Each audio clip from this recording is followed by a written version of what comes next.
And so when I say Chinese, I want you to scream out the nation that's associated with this. For example, if I say Chinese, you're going to say what? China. All right, let's say it with authority. When I say Chinese, you say what? China. All right, that's just a test right there. So here we go. Chinese. China. Russian. Russia. Italian. Italy. German. Germany. Swedish. Sweden. Korean. Korea. Egyptian. Egypt. Nigerian. Nigeria. Black. Exactly. Nothing. Tell him, Pastor. Tell him, Pastor. Black, nothing. Yes. I hope you were able to successfully identify the issue. The lion won't sleep tonight,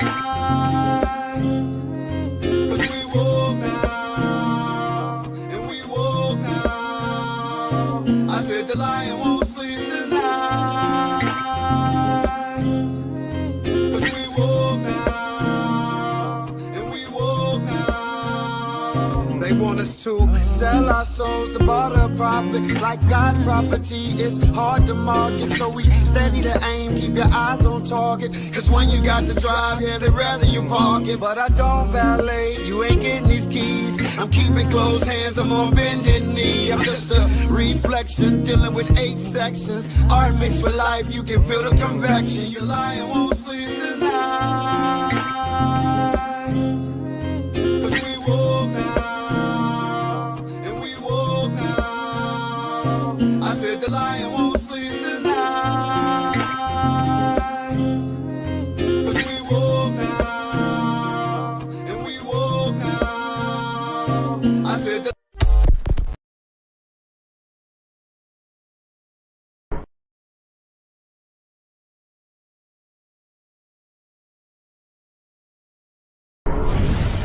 This gentleman right here. Huh? What happened? No, this the gentleman right here with the camera in his hand. Wave your hand. Pastor. James Wesley Carr. Yeah, James Wesley Carr. No. What's your name? Oh, Kelly Richardson. Kelly Richardson. Pastor Kelly Richardson. He is a great-great-grand-nephew? Yeah. Nephew of one of our first pastors. Yeah, as a matter of fact, that's his uncle right here in the corner of the actual stained glass window here to your left. You got the eyes. You look just like him. Got the same eyes. Anyway, come on, guys. Come on.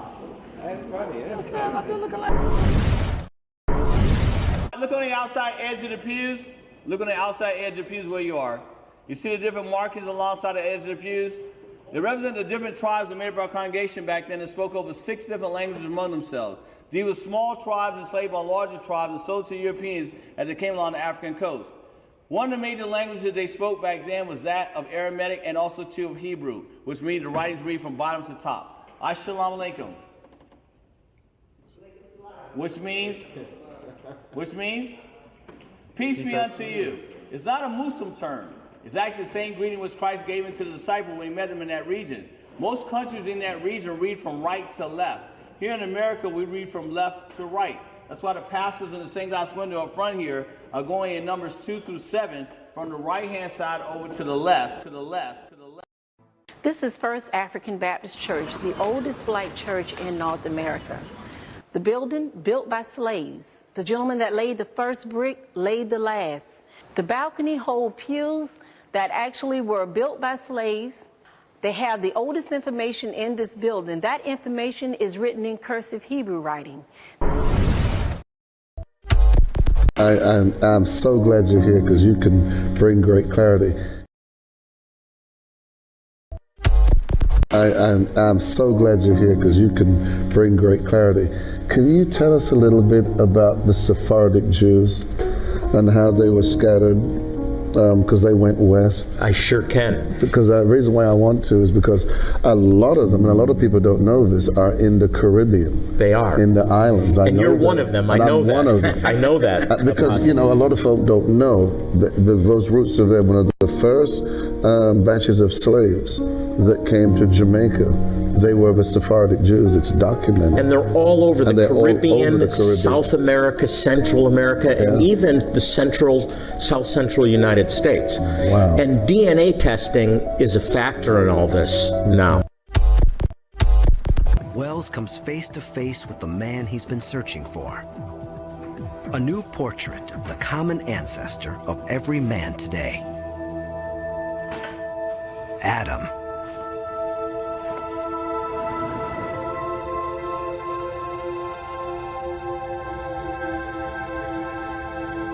Without the skull, we can't know for sure what Adam looked like. But a combination of genetic evidence, vendors' forensic skills, and cutting-edge computer software suggests he looked something like this. Thousands of years after the Bible, and hundreds of years after Michelangelo, we have a whole new face for Adam. I was very excited when I first started to get evidence, and it was so counterintuitive. I'd put 20 Europeans and 20 African Americans on a sheet of X-ray film, and every African American showed differences, and all the Europeans looked the same. And I thought I'd mislabeled something, or I thought I'd made some drastic mistake. And we kept repeating and repeating things. As we got more samples from different areas, I realized that it was a difference in the pattern, and that this whole new type of evidence based on mitochondria was going to change the way we thought about modern humans. But the CT scan has one more surprise for Alejandro. Shammai's ethnicity. Well, they have just told me that Shammai has a Nubian feature, which means that their ruling family was probably Nubian, and that was unexpected. Examining Shammai's anatomy closely, the thickness of his bones and the shape of his nasal cavity, the anthropologists think he was a black African, likely from neighboring Nubia. A huge revelation that challenges the prevailing image of the Egyptian ruling class. We always thought the ancient Egyptian elites were Mediterranean type. We always thought the ancient Egyptian elites were Mediterranean type. We always thought the ancient Egyptian elites were Mediterranean type. We always thought the ancient Egyptian elites were Mediterranean type. And in this sense, Shammai is representing the society of the frontier, in which different ethnic groups were mixed. At the end, it doesn't matter the color of your skin. Shammai was Egyptian. At the end, it doesn't. Their bones were discovered in Kafse caves near Nazareth in Galilee in 1933. 13 fragile skeletons, one a woman, a tiny baby at her feet. When these bones were first uncovered, they were the oldest complete modern human skeletons ever found. The numerous skeletons that have been found in caves in Israel at the sites of Kafse and Shkul show us that there were modern humans outside of Africa over 100,000 years ago. Those modern humans may well have gone up the Nile corridor. Those modern humans may well have gone... KJ, you gotta come here, all right? I gotta show you. I gotta leave soon, man. I know you have I gotta to get leave. out Listen of to me. Okay, so I'm watching TV like a year ago, all right? I'm watching one of those History Channel shows, trying to learn. And I stumble. You ever hear African Jews? African Jews? Yeah. No, right? No. Looking for everybody to be a Jew. Check this out. I don't know, all right? So these are black Jews, all right? They're stranded in the middle of Ethiopia. I was told welcome home because I'm Jewish. Every single person who's Jewish that steps off the plane, especially for their first time in Israel, is told welcome home. Let's just sit with that for a second. This right here, this is my actual ancestry. I am 88% Ashkenazi Jewish, and none of my ancestors are from the Middle East. Today, it is prohibited, and you can Google this, to do a DNA test in Israel. Totally forbidden. Wrong. It's illegal. It's a crime. You'll be jailed if you do a DNA test in Israel. Why?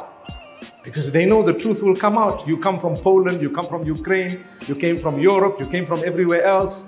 And they were the original Middle Eastern Jews who lived together with the Muslims and the Christians for centuries. For centuries. So what happened to a lot of the Jews? You know what you are? You're an ancient Israelite. Ancient Israelite, that's who we are. That's who we are. So if you give me time, if you give me time, all that he said, I know. We don't have so many years. I know. Look at this. This is pages and pages of notes. And I promise we'll give more teaching. But here is my challenge to you. All right. I'm hearing some of your traditions. It's like the days of the Bible. Yes. Do you want to remain ancient Israelites or you want to be Jews? Do you want? Now, the problem for me, it's not about color. It's not about white and black. This is a very reductive way to talk about things. This is the way that Americans talk about it. I'm very sorry. Like, I come from Egypt. Egypt has a very diverse color palette. People can look like me or they can look deeper skin tone like Anwar Sadat, who comes from a Nubian origin. It's not about black and white. It's not about black and white.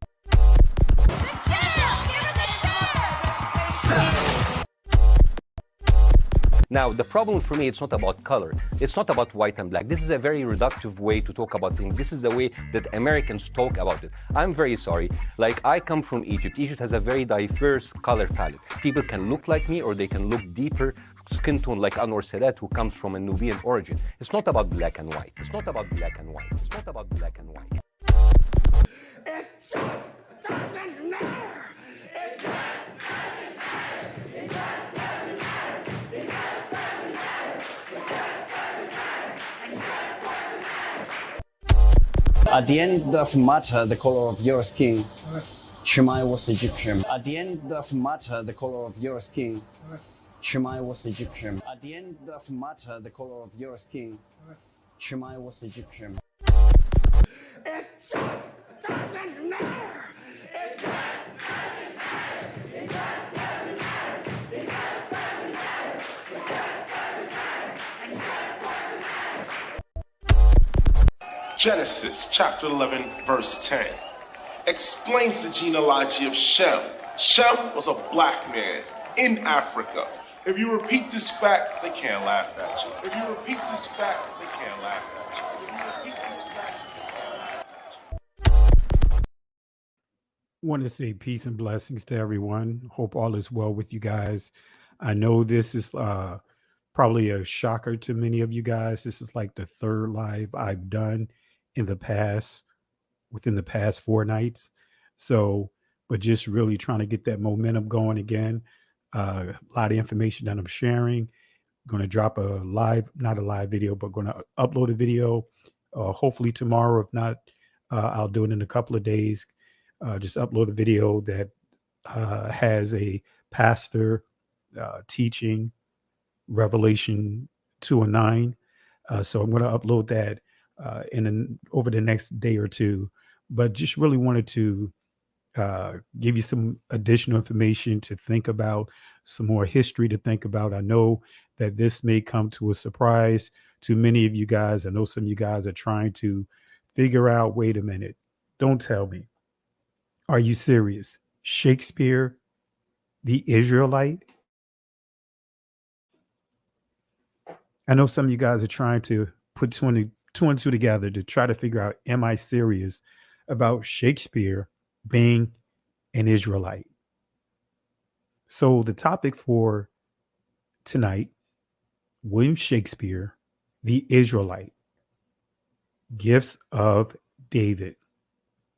Now, before we get started, I want to encourage everyone, if you are subscribed to the channel, double check just to make sure that you are still subscribed to the channel, because YouTube has been unsubscribing subscribers, and they are doing this to suppress channels like this and other channels in our community that are speaking against those name stealers. I'll just use that word, the name stealers. So they've been making an assertive effort to suppress this truth, suppress channels like this, because again, the momentum, had it not been for them to doing what they're doing, we would easily be over 100,000 subscribers right now. But unfortunately, because of what they are doing, they are suppressing the channel. That's their goal of suppressing this truth and trying to minimize the views.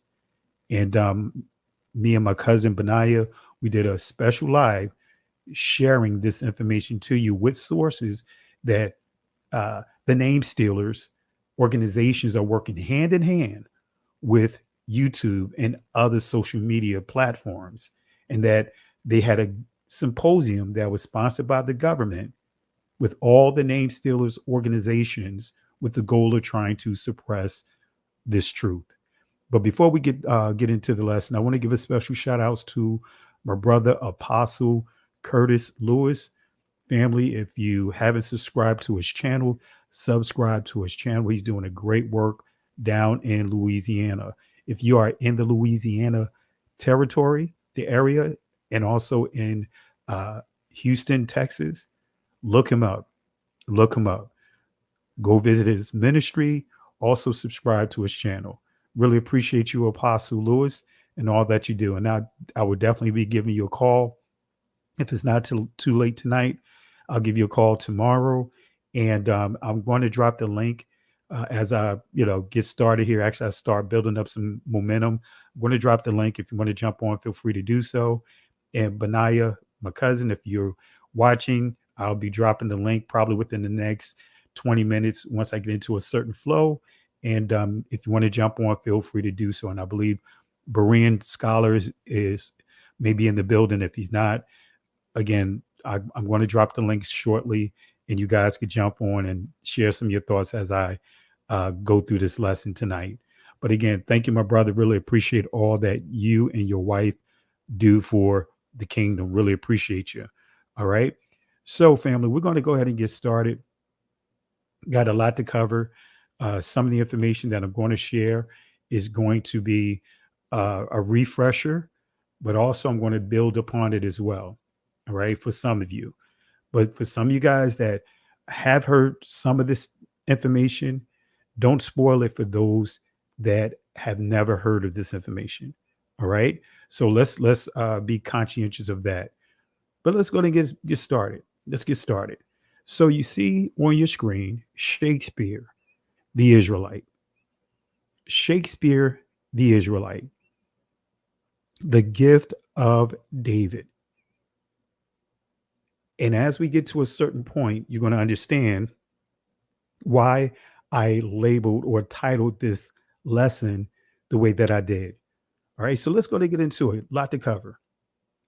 What does Shakespeare, his contemporaries, and historians of their time say about the Israelites? Let me ask that question again. What does Shakespeare, his contemporaries, and historians of their time say about the Israelites? How did they describe them? What caused the shift? Let's start with this source here. Atlas Geographus, or A Complete System of Geography, Ancient and Modern for Africa, Volume 4, page 38. Let's see what this says. All right, this is page 30. It says, the present Christians in Africa are partly strangers and partly natives, some of them slaves to the Turks and barbarians, and others free. Some of the Jews, and when we say Jews, we know we're dealing with Judah, and oftentimes it's used synonymously with Israel.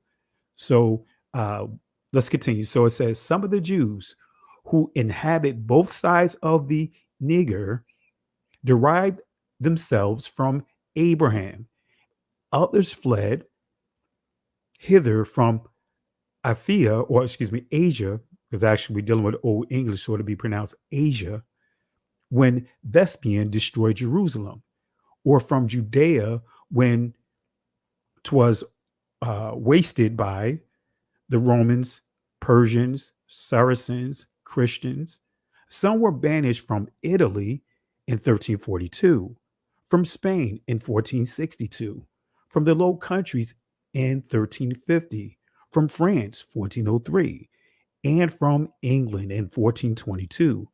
These all differ in habit and are divided into several wealthy and numerous tribes, but have no dominion, are despised of all. Doesn't that sound familiar? All nations, we're despised by all nations, whether it's the Romans, the French, Russians, Germans, the United States, Brazil. We could go right down the list. We can also point this same thing out with religions, far as Judaism, which was not created by the ancient Israelites, Christianity, and Catholicism. Also, Islam. And as you see here, you'll see references to Muslims as well. So it goes on to say, and so abominated by the Turks, right? Brasir, who you saw earlier, saying that person, that comedian who called themselves trying to call out Kevin Hart because of Kevin Hart making reference to the ancient Egyptians. Actually, they didn't call themselves Egyptians; they called themselves Kemet or Kamat. That they look like us, but he is a descendant of Turks, just like the name stealers. But that's a whole nother discussion. So it says, and so abominated by the Turks that they are not admitted to be Mohammedans unless first baptized and then made use of only to receive their customs and gather in their taxes. So again, want to quote a key point in this source, Atlas Geographus. It says, some were banished from Italy in 1342, from Spain in 1462, from the Low Country in 1350, from France 1403, and from England in 1442. So are there any proof Negro Israelites were in Spain and Portugal? Let me ask that question again. Are there any proof Negro Israelites were in Spain and Portugal? I know this can be an oxymoron when I say Negro Israelites, because we know that the Israelites were Negroes. But I have to ask this question and place the wording in a certain way, just to make sure that we are referring to our community. I'm not referring to the name stealers. So are there any proof Negro Israelites were in Spain and Portugal? Let's start with this source here. Memoirs of the Secret Service of John Mackey, Esquire, during the reigns of King William, Queen Anne, and King George I. Let's see what it says, family. On page 25, it says this. All right, this dealing with Earl Daniel of Nottingham, who was the Secretary of State. Now, why am I making reference to him? You'll see. Let's go on page 26. And this is important right here. It says, and his habit and manners very formal, a tall, thin, very black man. Notice the key portion here. It says, like a Spaniard or Jew, about 50 years old. So he was described as a tall, thin, very black man, like a Spaniard or Jew. That's key. So this is telling us that the Israelites in this area look like you and I. But I have to give you more sources. You know how we do 2 or 3 witnesses in order for that thing to be established. So the Jews of Spain and Portugal and the Inquisition by Frederick David Makata. It says is this circumstance induced King John to hasten their departure from Portugal, for which purpose ships were duly provided according to the agreement. But such was the temper of the captains and sailors that they subjected the Jews to the hardest possible conditions. They plundered them of their goods and valuables, even to their very clothes, and landed them naked and bare of everything on barren points of the African coast, leaving them to die of starvation or to be sold into slavery to the Moors. Nor was this all. The king arrested from their parents all children between the ages of 3 and 10, those Jewish immigrants who from poverty or otherwise had omitted to pay the capitation tax on entering, or who were forced to remain in Portugal and had then transported to the newly discovered island of St. Thomas, which then swarmed with alligators and other beasts of prey, to be brought up as Christians. All right, let's go to America being the latest and most accurate description of the New World. So we have to make clear who are these Jews per se, these Portuguese Jews who were sent to the island of Sao Tome and some of the other areas of West Africa. Well, this source is going to give you more information here. It says the Portuguese that dwelt in the island informed the Netherlanders that lived about 50 years there, notwithstanding the great gain tempted them to tarry, several of them having 200 or 300 Negroes. So these slaves, these Jewish slaves, Portuguese slaves, were Negroes. They were not Caucasians. They were not the name stealers that worked in the sugar mills, that John III, King of Portugal, sent a colony thither above 200 years, before whom, though the unwholesome air destroyed, yet the place was not left desolate. For he sent new inhabitants who first settled in Guinea, it's dealing with West Africa, next to Angola, and lastly on the island of St. Thomas.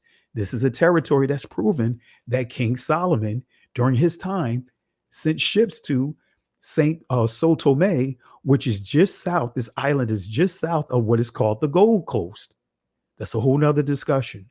But it goes on to say, let me go ahead and read this again. It says, who first settled in Guinea, next in Angola, and lastly on the island of St. Thomas, that so they might be the better used to the air, that the said king sold all those Jews for slaves that refused to embrace the Roman religion, and caused their children to be baptized, from whom, in other words, coming thither in great numbers, most of the present inhabitants were descended.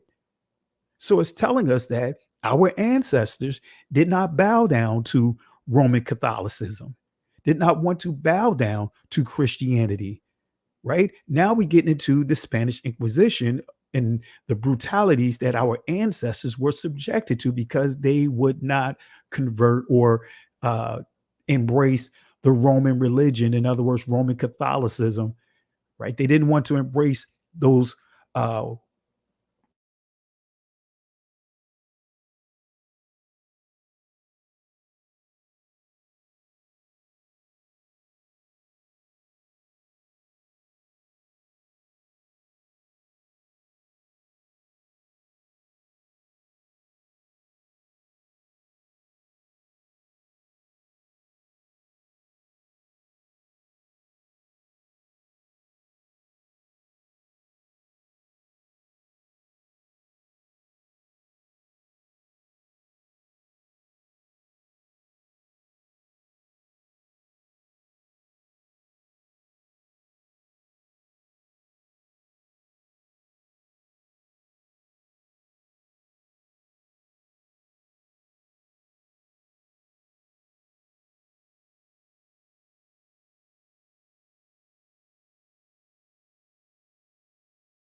All right, family.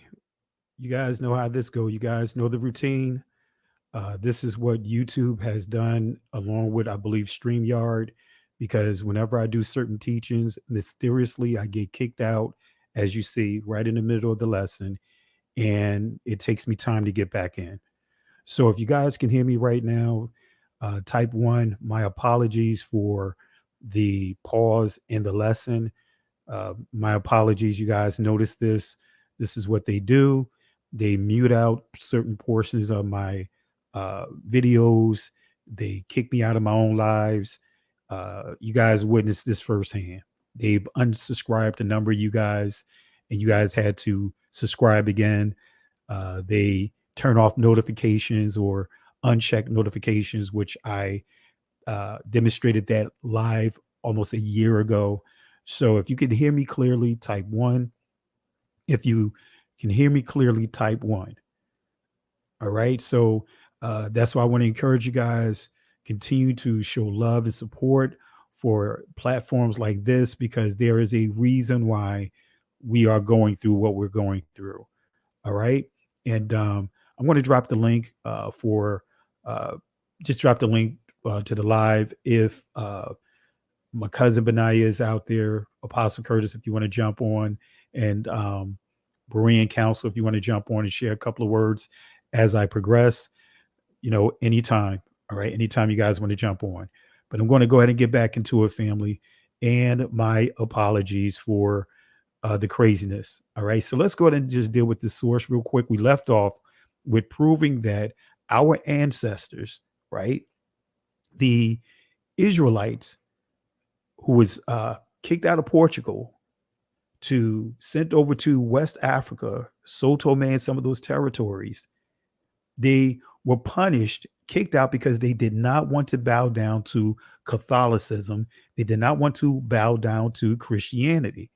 So it says, and caused their children to be baptized, from whom coming thither in great numbers, most of the present inhabitants were descended. And then when we go to the Critical Review or Annals of Literature, volume 57, by a Society of Gentlemen, notice what it says here. It says, King John II in 1492. So this is just before the Reformation movement, before the Protestant movement with, when we start getting into, now I can't think of his name, not even going to get into all of that. But this is before the Reformation movement, John Calvin and all those guys. So this is before that whole, if you want to call it, division, that extension out of the Roman Catholic Church took place. But nevertheless, it says here, King John II in 1492 expelled all the Jews to the inland of St. Thomas, which had been discovered in 1471, and to other Portuguese settlements on the continent of Africa. So it wasn't just Sao Tome, the island. They were sent to other places, along the Portuguese settlements within Africa. And from these banished Jews, notice what it says, and from these banished Jews, the Black Portuguese, as they are called.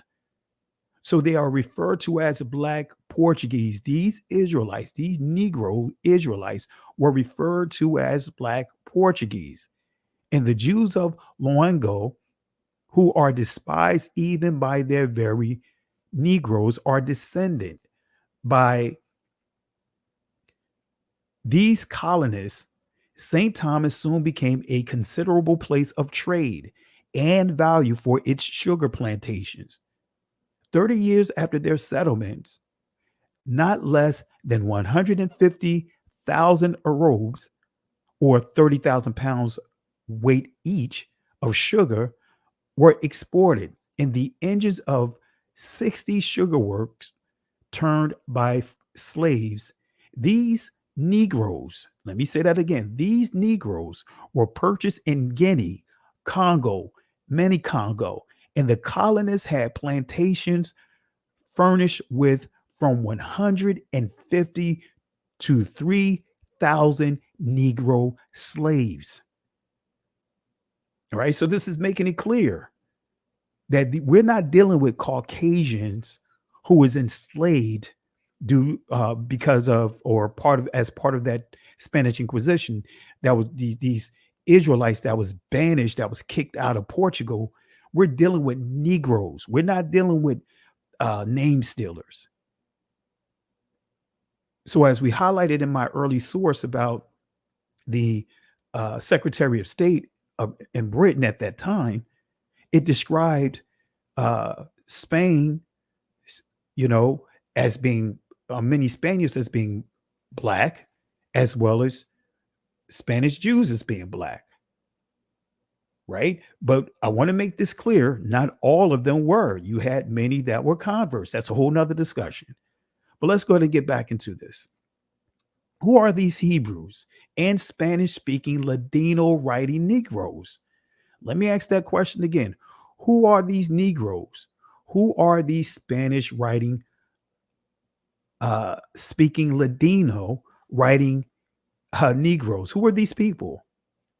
Right? Now, before we continue on, and matter of fact, this is when you look at that very first pew, right, in Savannah, Georgia. When you go up those stairs, you'll see Solo Trail, which is the cursive writing of Ladino, right? You go up there. They also refer to it as the print version of it is Judesmo. You go upstairs in that pew, that very first pew, you will see what is called Sola Trail, and it says Israel's time. So I'm going to bring in Berean scholar for him to give a couple of words, and then we'll get back into our lesson. But I'm going to show this video clip here. This is the clip that you see as part of the introduction. These are actually the writings on the first pew in Savannah, Georgia, which I've proven that they're Ladino, in other words, Solutreo, that's on those pews, proven that there's Hebrew, cursive Hebrew on those pews, prove that there's Ethiopian writings on those pews.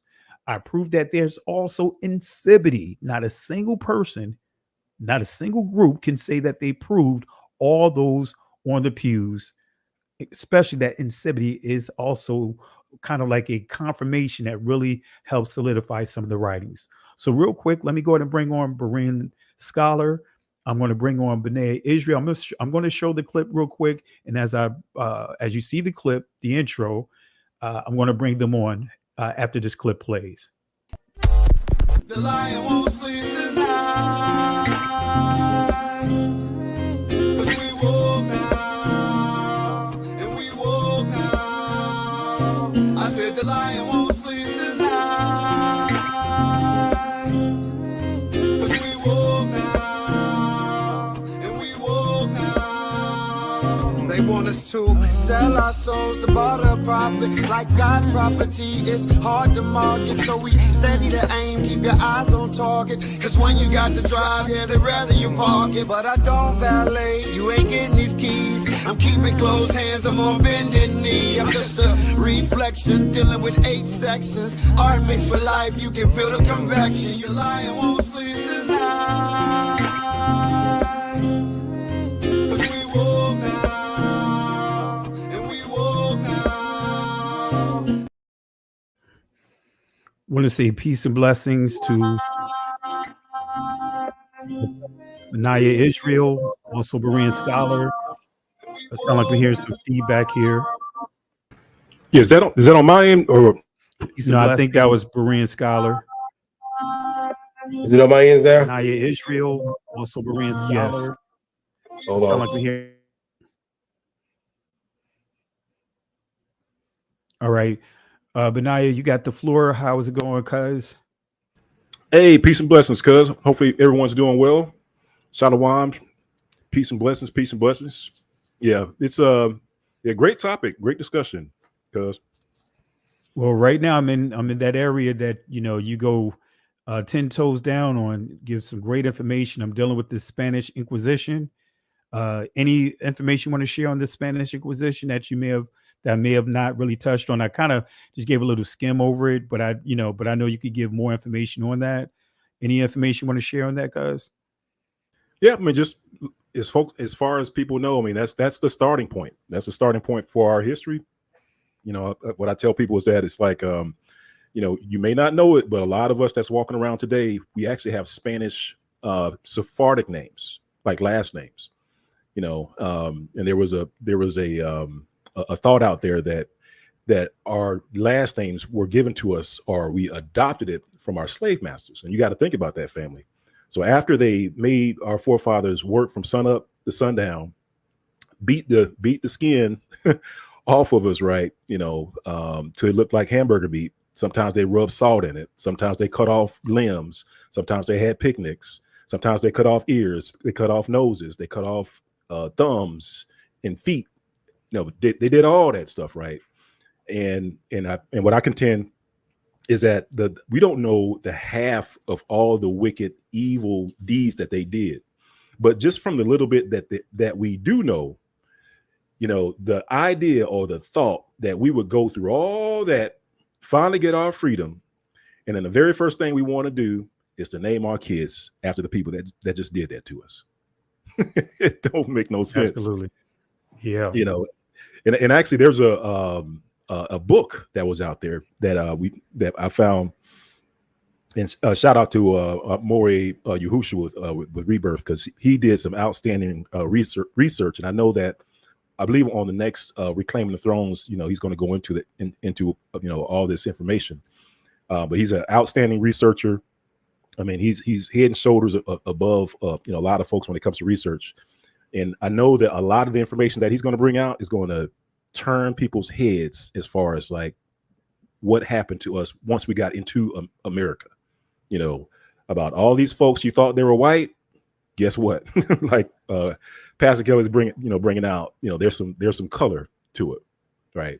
But what I was talking about before, but even the name, even the names that we wear that we have today, there's a book that's out there that talks about a court case, and in the court, you know, in court, the plantation owners had to fess up and admit in court that the last names that the slaves took were not the names of their slave masters, but it was a family name. But that's a story from another day, or for another day. Man, I appreciate you sharing that. And feel free, if you want to pull out the PowerPoints, feel free to do so, because I know you got, like me, PowerPoints for days, but feel free to do so, because all of that's going to tie into when we get to Shakespeare. So everything that you shared and everything you just shared just now to this point is going to tie into Shakespeare. I see someone else in the back. Let me just do this real quick, guys. Let me bring them on real quick. And I just want to say something to them real quick, because I didn't open the floor up to everyone. Let me just bring them on real quick. Saint Swarthy. Hey, Shalom, brother. Peace and blessings to you. Hey, man, Shalom. Great lesson. A lot of what you're talking about ties into even some of the sources that I've seen of King Arthur being described as the Silurian of swarthy blood, or how they try to make it seem like Saint Maurice just fell out of the sky with all his images and statues all over France. Oh my God!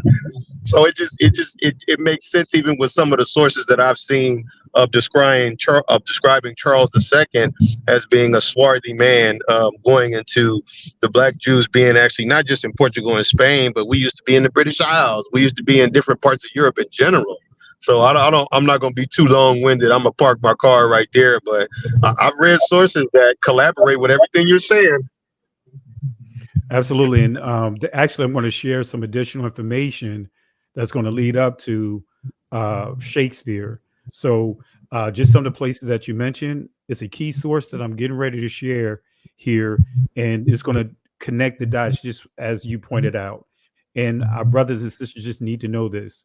So I definitely appreciated Saint Swarthy for jumping on, and I'm gonna have some additional things that I want to talk about this upcoming Friday night. Feel free to jump on, okay? Hey, Shalom, brother. I sure will. I'm gonna jump back in the chat, man, and learn some things right now. All right, appreciate you, my brother. Shalom. Hey, Shalom. Hey, Pastor Kelly. Hey, my brother. Just to kind of land back on what my brother was talking about. So, Pastor Kelly, one of the undeniable pieces of evidence that speaks to what my brother was talking about and what you're getting ready to bring out are the family crest. The family crest, because we're not the originators of the study. Because I want to say I forgot the brother's name that did the study. But one of the brothers in the community, he did the study on the family crest, of England and France and Germany, like all that territory over there. And when you look at it, what you see are a bunch of people, swarthy people, brown skinned people, black folks on family crest over there, right? And then of course over time that changed. Oh man, yeah. I have some of those sources as well, but you know how it goes when you're doing certain lessons. You try to keep it, not so. How can I put it? Jam packed, because I know early on I used to jam pack my lessons with sources after sources. So you try, I try to when I'm depending on what I'm dealing with, I kind of balance it out. But yeah, there's some great sources out there that really highlights what you just brought out, especially when you start dealing with those flags and those seals, that has our people on it, so you hit that right on the nail. And again, feel free to pull up PowerPoints out, feel free to brush the dust out, you know what I mean? Bring those PowerPoints out. And real quick before we get continue on, Berean Scholar, you want to share something as we get ready to get back into it? Am I sounding okay right now? Yeah, you sound better. All right, great.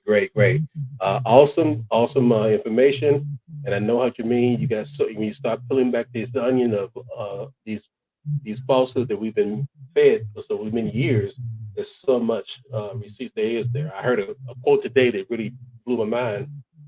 It's from an American, Native American. It wasn't the bullets or the guns or the cannon, but the best weapons that the European used on us. It was the lies they gave us, and we swallowed them. Absolutely, and some still regurgitating those bullets, But yeah, absolutely. And tell everyone about your channel real quick before we continue. Oh yeah, it's Brilliant Scholar is just devoted to being the servant of the Most High, getting the information to those who are still sitting in the darkness. They were trying to get our brothers to waking up to who we really are as a people.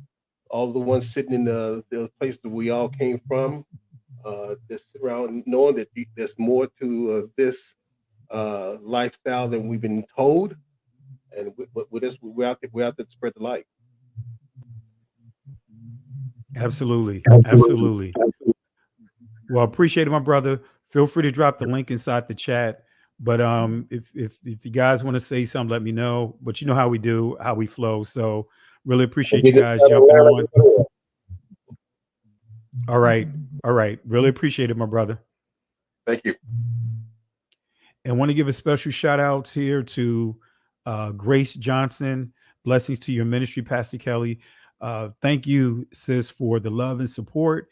And family, let's show Grace Johnson some love and support. And thank you, family, for all the love and support, the contributions that you guys have been pouring in. It really makes it easier to do what we do.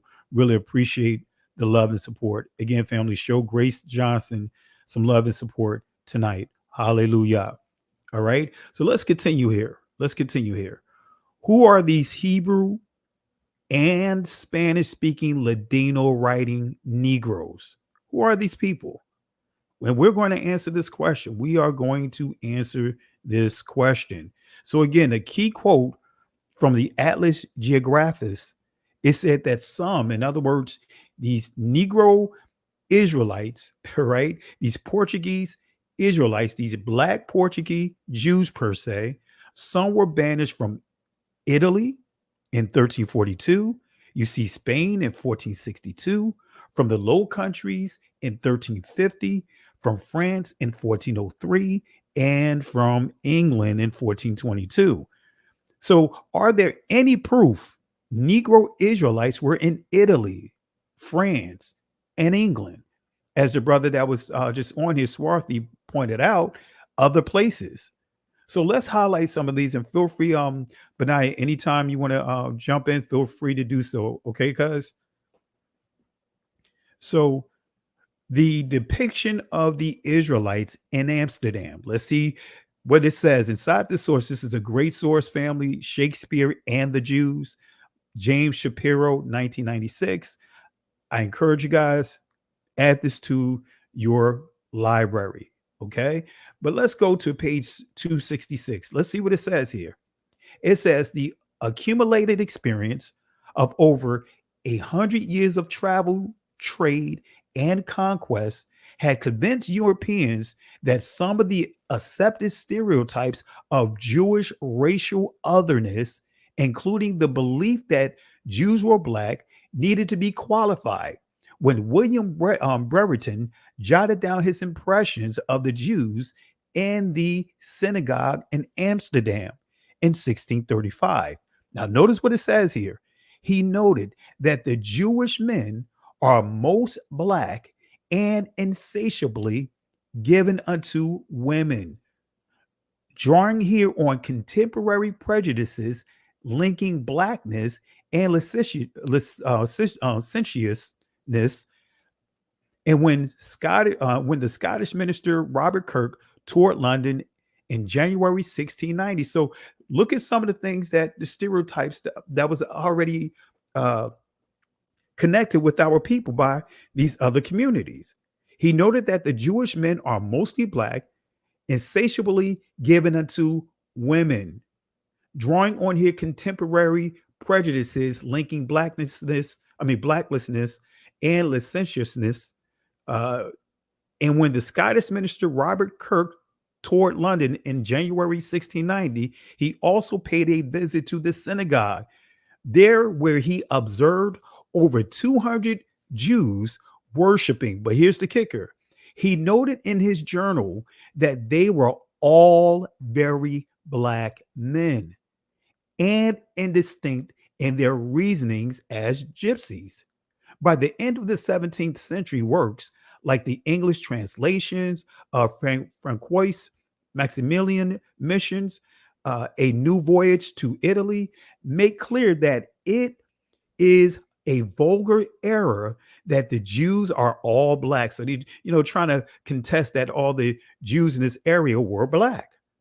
But notice, I'm going to show you some additional sources here, but notice what this says here. It says, this mission observes it's only true of the Portuguese Jews who, marrying always among one another, beget children like themselves. So he's saying only the Portuguese Jews remain to be what? Completely black. It says, he's saying the other territories they didn't, but only the Portuguese Jews who, marrying always among one another, in other words, they didn't mix and mingle, they married internally, begat children like themselves. And notice what it says here. Consequently, the swarthiness of their complexion is entailed upon the whole race, even in the northern regions. But the Jews who are originally of Germany, those, for example, I have seen in Prague, are not blacker than the rest of their countrymen. So this is even pointing out the infiltration, right? The conversion of the name stealers, right? So it goes on to say here, it says, even Manasseh, just to give us some additional information here, even Manasseh ben Israel in his plea for the readmission of the Jews into England offered evidence that some of the Jews in distant lands differ racially. All right, this is just getting into another argument. I'm not going to get into all of that, but I want to highlight a key point here. It says the Portuguese Jews, and right now we're dealing with who? The Portuguese Jews, as we discuss how they were banished, how they were kicked out of Portugal because they would not bow down to the Roman pontiff, in other words, the Pope.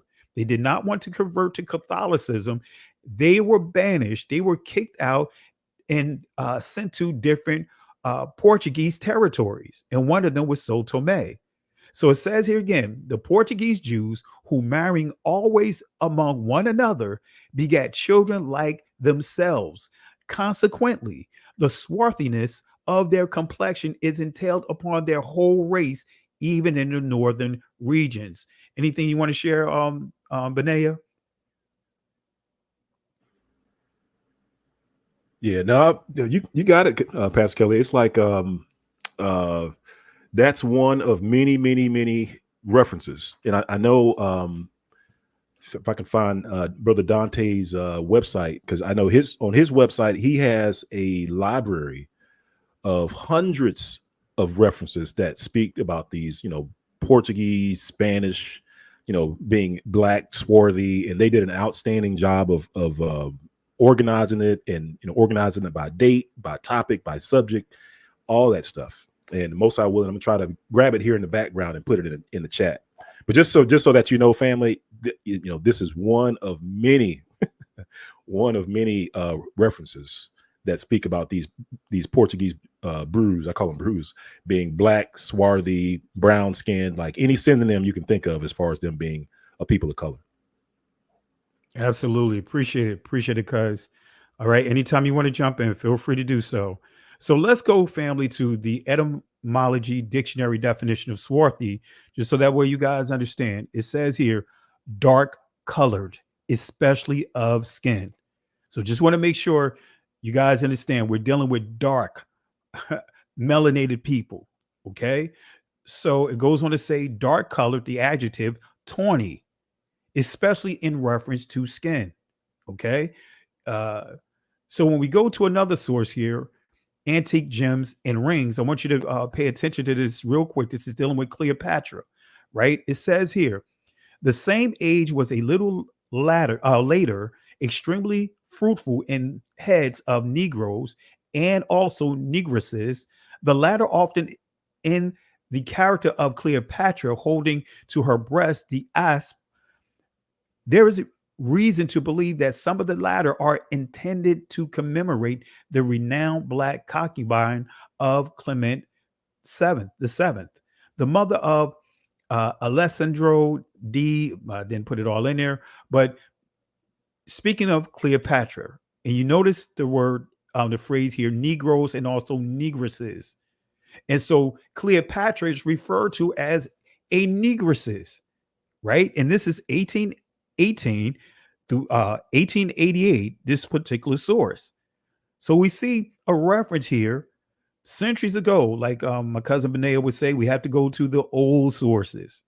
And you see she's referred to as a Negresses, okay? And then when we go to Shakespeare, his play, Antony and Cleopatra, we'll see him describe her as being tawny. Let me fast forward here. As you see here, it says, upon a tawny front, his captain's heart. All right. So as we see here, Antony and Cleopatra, this particular play, they also give it in the footnotes about what tawny means. So when we go to the notes here, the explanatory notes, this is what it says about tawny. It says, tawny, dark countenance. Cleopatra was a Greek, but she is usually represented as darker skinned. Okay. And then we go to another source here, right? This is the source that's going to confirm the source that I read previously, dealing with the Negroes at Amsterdam, the Negro Israelites in Amsterdam that I read earlier, that was making reference to Brereton when it, so let's see what this says here. Travels in Holland, the United Provinces, England, Scotland, and Ireland between 1634 and 1635. It says here, their men, most black, full of hair, and insatiably given unto women, their wives restrained and made prisoners, their windows distinguished from all other women by white veils hanging to their backs.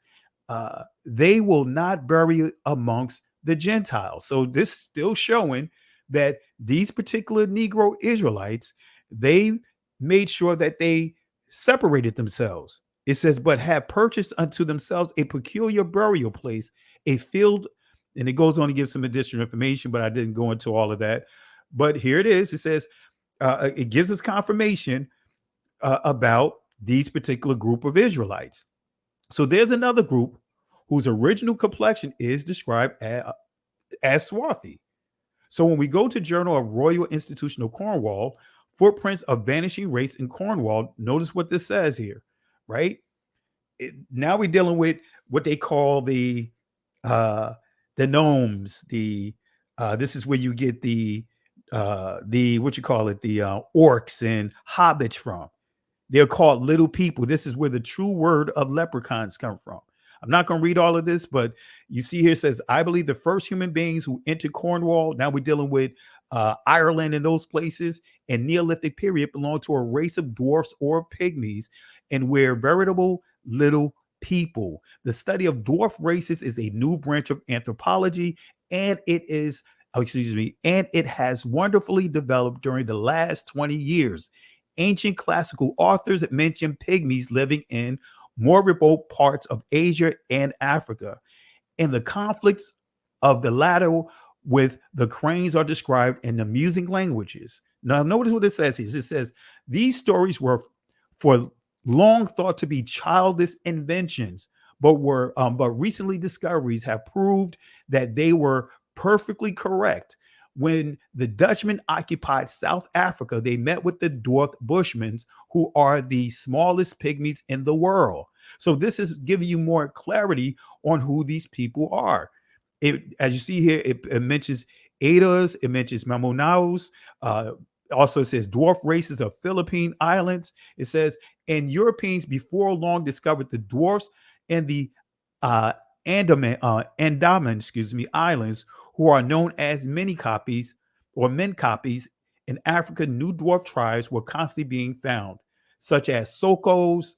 Mr. R.G. Halliburton has traced these pygmies races into Morocco, Spain, long ago. And so this is just giving you some additional information, but this is one point I want to make here. It says Jacob Graham concluded from the traditions of elves, gnomes, and trolls current in Germany that dwarf races inhabited Central Europe in prehistoric times. So when you see those movies like The Hobbit and Lords of the Rings, you see these references to trolls, gnomes, and elves, little people, the leprechauns, they actually come from an actual group of people called the Twas. All right.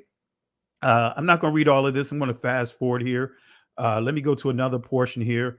As you see, this is making reference to the Celtics, but let me fast forward here because it's another point I want to make here about the original Irish people, right? It says Celtic myth. This is a source, Celtic myth or Celtic myth and legend, Celtic Irish, page 20. And notice what it says about swarthy. In physique, it was short, swarthy, dark-haired, dark-eyed, and long-skulled. Its language belonged to the class called Hamitic. So guess what? This is dealing with the original people before the Irish Europeans being led by the Roman Catholic Church. This is where you get into St. Patrick's. That is just the face of a genocide that took place, right? So nevertheless, let's go ahead and continue here. So the depiction of Israelites in England, let's go back to this source here, Shakespeare and the Jews. It says here, unlike Mission, though Manasseh assumes that the Portuguese Jews are white, raising predictable questions of what constitute blackness. So now this source is actually questioning this person that's trying to say that the Portuguese Israelites, the Portuguese Jews, are white. Because you know how it goes, that that's what we deal with today. And this source is going to give you when and how the whole shift of trying to recognize or these writers and historians began to shift in recognizing, instead of the Israelites being Negroes, to being Caucasians. All right. So let's go to fast forward here. All right. Let's see here. Do I want to get into all of this? All right. Let me fast forward because I really don't want to get into all this. But actually, I'll read this real quick. This is interesting. The most rigorous English challenge to the position that the Jewish nation was biologically distinct appears in Thomas Brown's consideration of whether Jews stink naturally.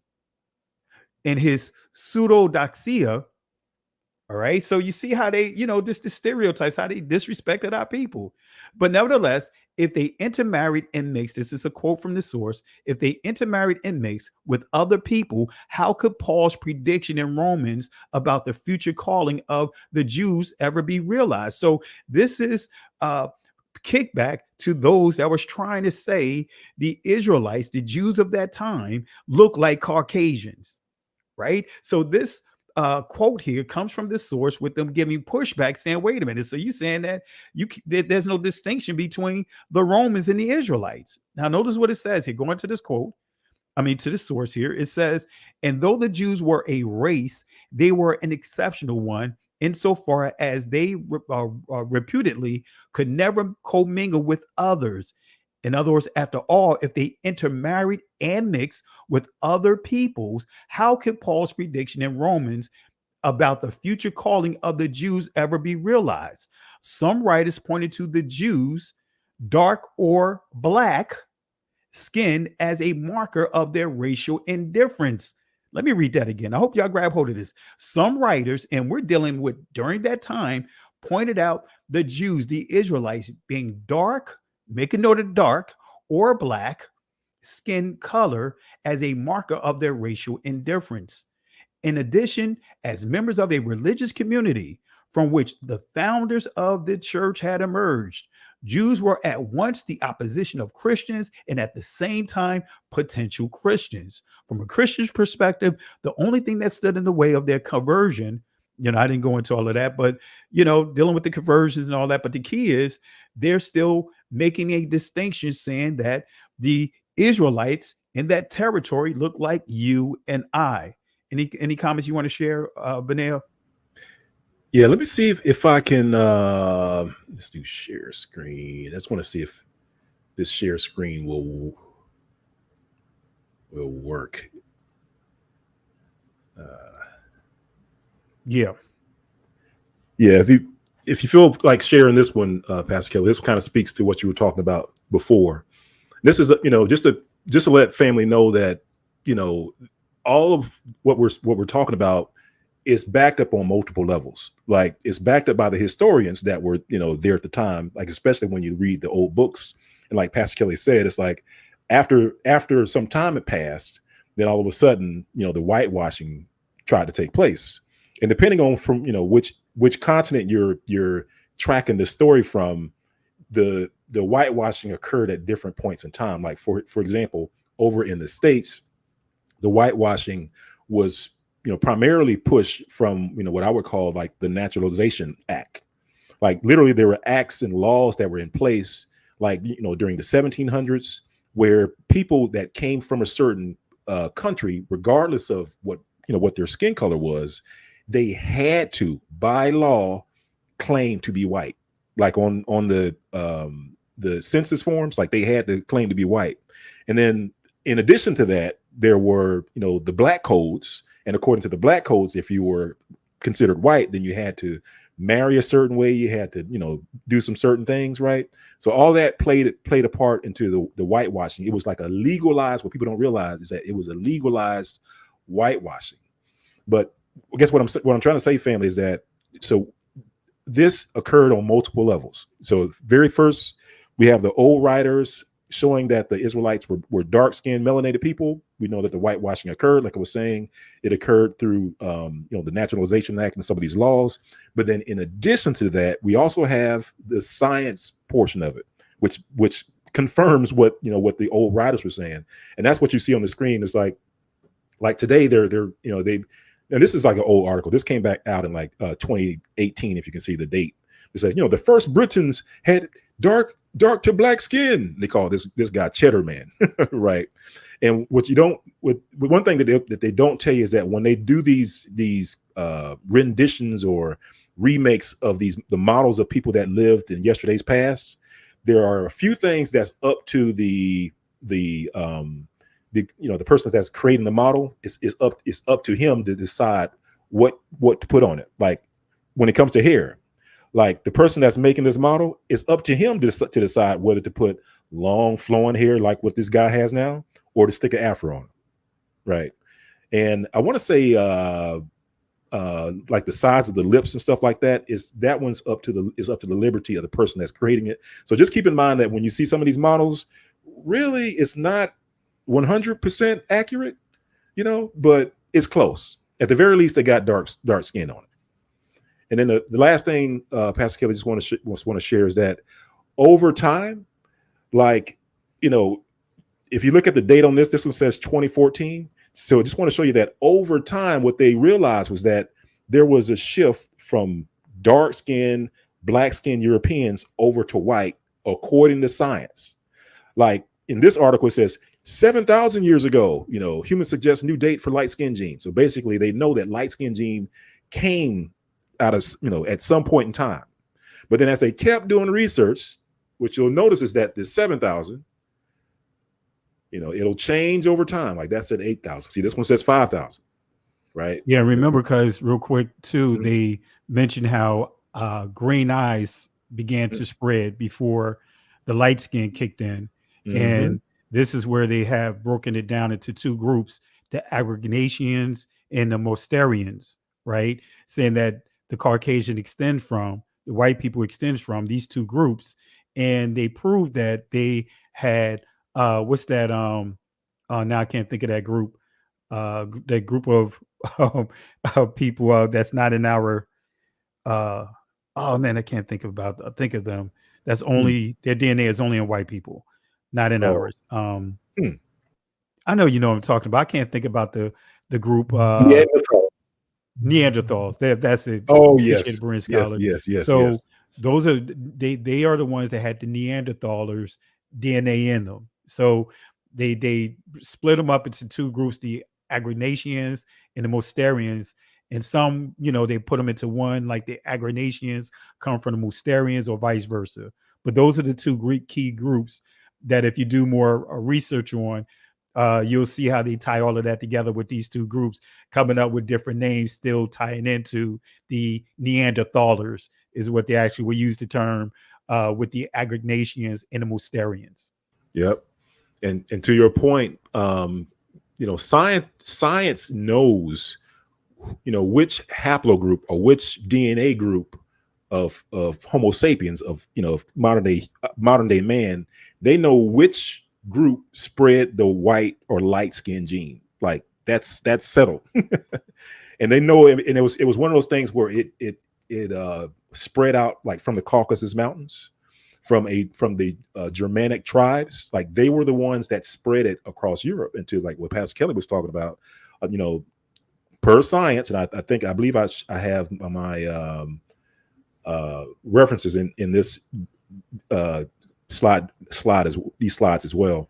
But it also shows like, the Neanderthals, they know what gene causes light skin.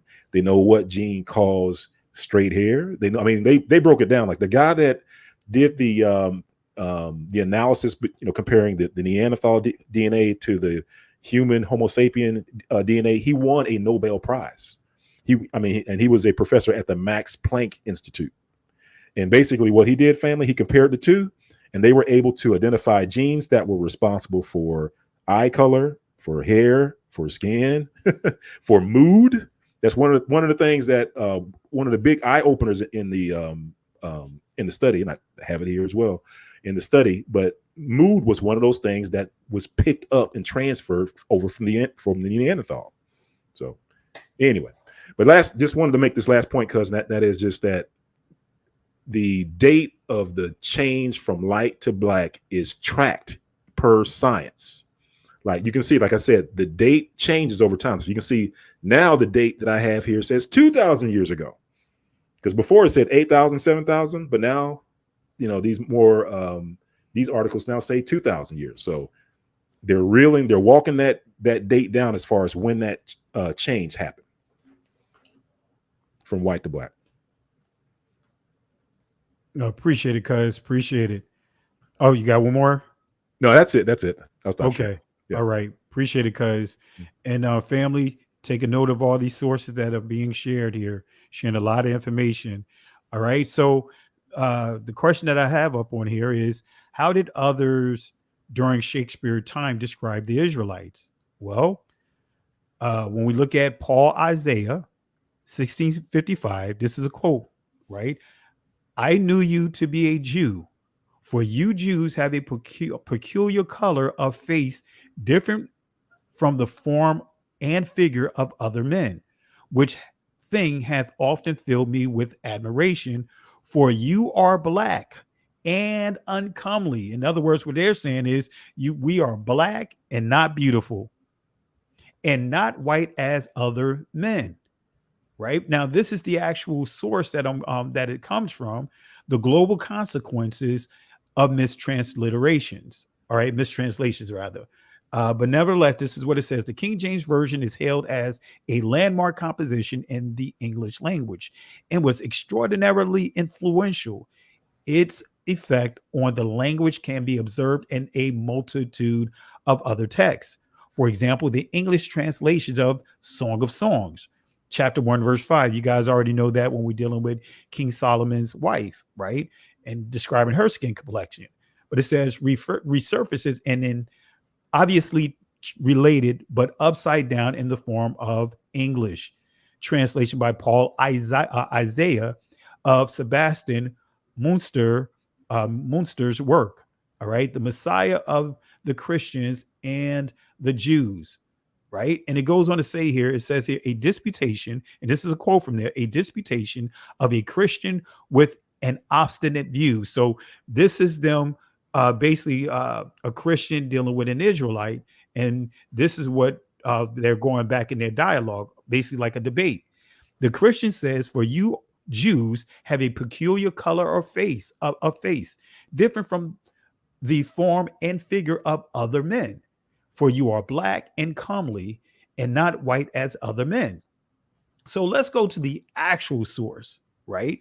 This is the actual source. You know, we how Benay and myself and Maureen, we roll here with sources. We don't just tell you.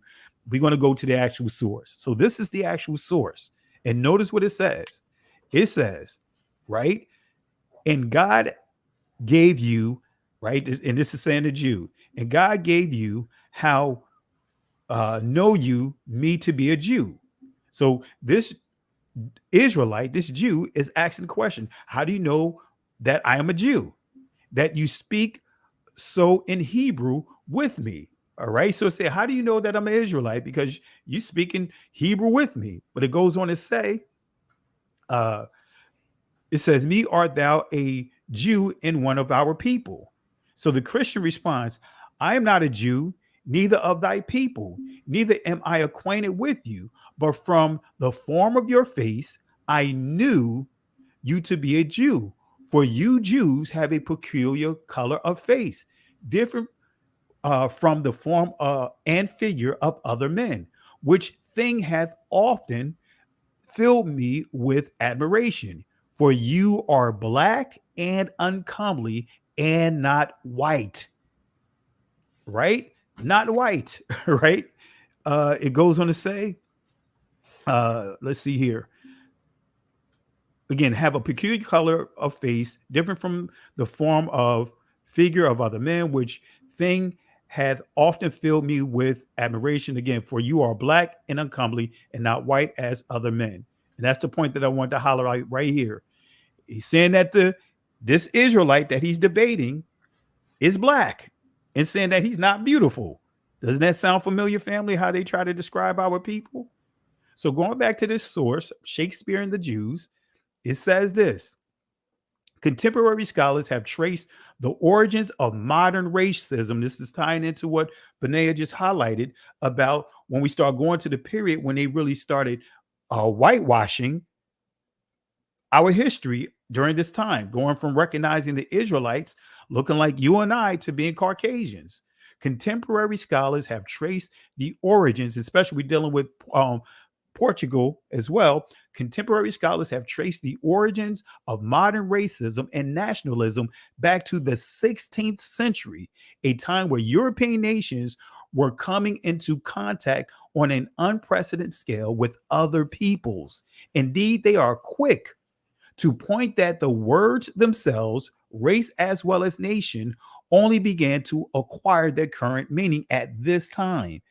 Much of this research is flawed. However, by its secular bias, it has been remarkably slow to acknowledge the extent to which theology shaped the way people thought about both racial and national difference in early modern times. And we see the results of that today.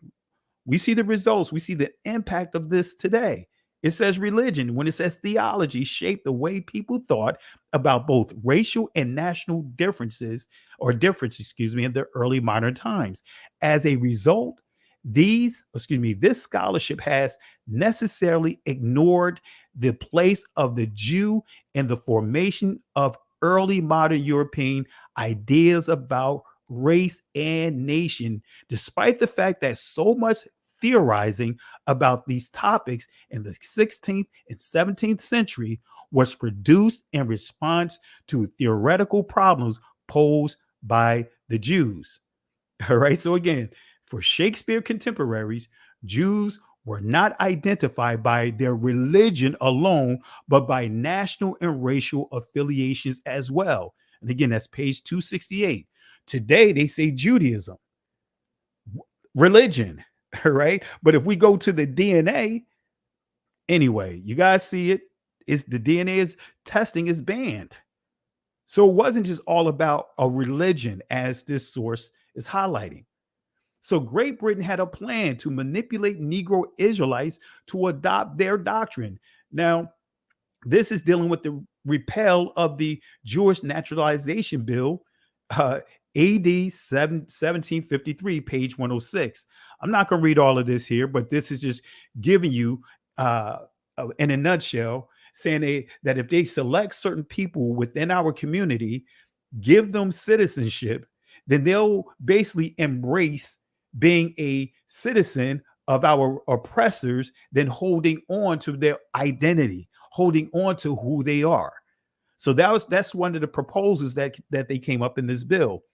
All right. So I'm not going to read all of this for the sake of time, but did you want to highlight anything, Benea? Matter of fact, I'll just read this real quick. This quote here says, "I will say that our adopting such a scheme would be ridiculous because of their progeny would always continue to be a distinct people. But if the conditions were added," see, they arguing about whether or not to pass this bill. But if the conditions were added that no such blacks should be naturalized unless they declared themselves Christians, notice the other criteria, that no such black man should be naturalized unless he married a white woman, nor any black woman unless she married a white man. This is in their bill, saying that we have to mix in order to be considered a citizen. All right. Anything you want to add on, Benea, as I go to this another source here? Well, just at the what was kind of what I was talking about before. So you had like the Naturalization Act, which defined what was and what was not white and black.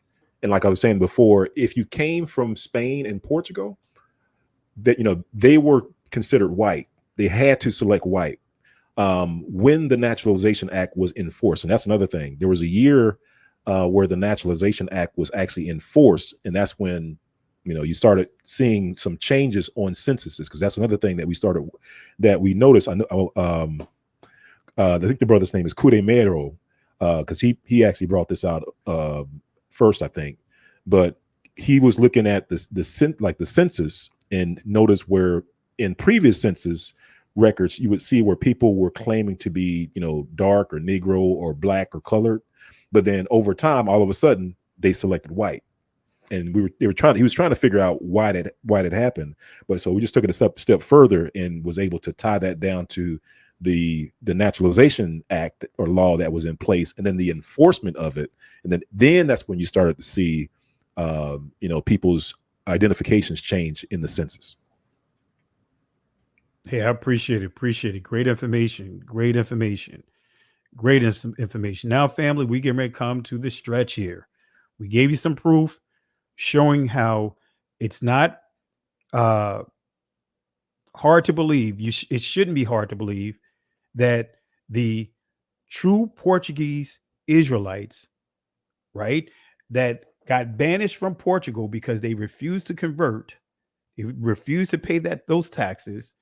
They were banished to different territories in Africa, deeper into Africa, because Israel had already been going into Africa, further into Africa, because Israel is Northeast Africa. So I want to be clear about that. So especially during 70 AD, many of them fled deeper into Africa and also territories of India. That's a whole nother discussion. So are there any additional documents that further proves how white Jews treated the original Israelites? Well, guess what? We could pull this from one of the memoirs, right? In the memoirs of the Jewish founder of the state of Georgia. Notice what this says here, right? This is on page 112, dealing with Oglethorpe. This is Benaiah, I call it Benaiah's beating pad, right? Because you got a lot of sources that expose them, right? Oglethorpe. But it says, next day, Oglethorpe divided the men and boys into parties, one to cut forks, poles, lathes for making more bowers, another to set them up, a third to fetch palmetto leaves, a fourth to thatch, a Jew workman bred in the Brazils. Now, think about this, family. Name any other group of people that you heard the term breeding associated with them. So it says a Jewish workman bred in the Brazils who had come from Savannah taught them to perform all this nimbly and neatly. I just wanted to give you a source here. So let's get into Shakespeare. Let's get into the point that I wanted to share with you, the information I want to share with you. Is this an accurate depiction of Shakespeare that I'm going to cover? How does Shakespeare himself describe? And when I say, is this an accurate depiction, I'm talking about this image that you see. This would be one of the common images that you see of Shakespeare if you Google. This would be the common image right here. Is this an accurate depiction of Shakespeare? How did Shakespeare describe himself? Well, let's go to the autobiography of Shakespeare, a fragment by Alexander Lewis Charles, 1839 to 1913. So we're going to go to Shakespeare's own words. All right. Shakespeare describes his father and his grandfather's appearance. Notice what he says here. All right. It says, I remember my father, Richard Shakespeare of Warwick. He was a small, dark man and had a large head and very little hands and feet, being as to that like my grandfather, Thomas of Utrecht, as I often told. So he's saying that his father and his grandfather are what? Dark. And we know dark is used synonymously with black. Okay, so it didn't say Caucasian, but it didn't stop there. Shakespeare also describes his brother's appearance, right? Let's see what he says about his brother. He goes a little deeper here. This is on page 19 and 20 of the source. It says here, he loved us, my younger brother, John, and me, but he often seemed as if we were not living or loving him, though at times he would play with us and tell us stories and sing to us and buy us sweetmeats and toys. I was but a very little boy, but I mind me well of him and of his fantastic ways of curling his mustachios or mustache and beard, which were dark and shining, as were his fine large eyes, very unlike the hue and complexion of Shakespeare's of Warwick and Stratton on Avon and of other parts. But notice this part right here, whom I did in after years meet, which were light and somewhat inclined to auburn or red. So it's saying that he is lighter, his brother is lighter than he, because Shakespeare described himself as being dark. So he used the word, we see here the word auburn or red. Okay, is he dealing with Caucasian? Right? Well, actually, family, this is the color of auburn, right? red. These are the different colors of auburn. So we know he's not dealing with Caucasian. Well, the etymology dictionary definition of auburn, it says here, whitish, yellowish white, flaccid color. But that's not what we're dealing with. But it says here, off-white, whitish. No, that's not what we're dealing with here. This is the entry we're dealing with right here. The meaning shifted 16th century to reddish brown under the influence of Middle English. We see the word brun, which we get the word brown, right? So that's why I shared with you the color of auburn. He's not dealing with this whitish yellow. He's dealing with reddish brown. Why is that important? Shakespeare said his brother's skin complexion was lighter than his.